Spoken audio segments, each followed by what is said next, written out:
Jubilee hills లో rowdy రాజ్యం కావాలా రామరాజ్యం కావాలో ప్రజలే తేల్చుకోవాలన్నారు బీఆర్ఎస్ నేత కౌశిక్ రెడ్డి.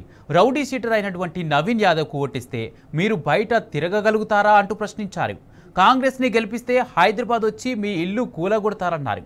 జూబ్లీ హిల్స్ లోని యూసఫ్గూడలో కౌశిక్ రెడ్డి భారీ పాదయాత్ర నిర్వహించారు. ఈ ర్యాలీలో మాజీ మంత్రులు గంగుల కమలాకర్, పద్మారావు, పాడి కౌశిక్ రెడ్డి, యూసఫ్గూడ కార్పొరేటర్ రాజ్ కుమార్ పటేల్ తదితరులు పాల్గొన్నారు.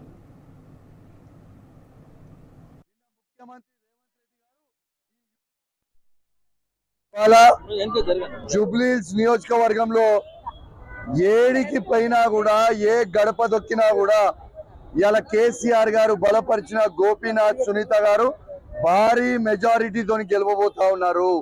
ఇలా ఆల్రెడీ మేము గెలిచిపోయినాం, మెజారిటీ కోసం మాత్రమే కష్టపడతా ఉన్నామని చెప్పి ఈ సందర్భంగా మీ అందరు కూడా తెలియజేస్తా ఉన్నాను.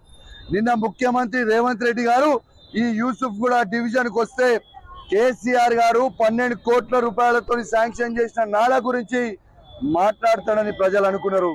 ఇలా 12 కోట్ల రూపాయలతో కేసీఆర్ గారు నాలా శాంక్షన్ చేస్తే 2 కోట్ల రూపాయల పని అయిపోయింది. ఇలా 10 కోట్ల రూపాయల పని ఈ కాంగ్రెస్ ప్రభుత్వం, రేవంత్ రెడ్డి గారి ప్రభుత్వం ఆపింది. దాని గురించి రేవంత్ రెడ్డి గారు నిన్న మాట్లాడతారని ప్రజలందరూ కూడా ఎదురు చూసిండు, దాని గురించి మాట్లాడలేదు. ఇలా ఆయన వచ్చిండు, మా గల్లీలో తిరిగిండు, గల్లీలో మొత్తం డిస్ట్రక్షన్ చేసిండు, వైర్లు మొత్తం కట్ చేసిండ్రు, ఇంట్లల్లో వైఫైలు కట్టేటట్టు చేసిండు. ప్రజల్లారా ఆలోచన చేయండి.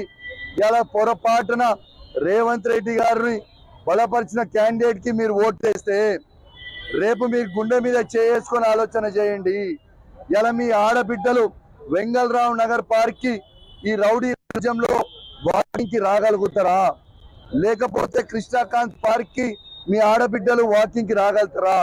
ఇలా బోరబండ బస్తీలో లేకుంటే యూసుఫ్గూడ బస్తీలో ఇలా వాకింగ్ కి రాగలుగుతారా?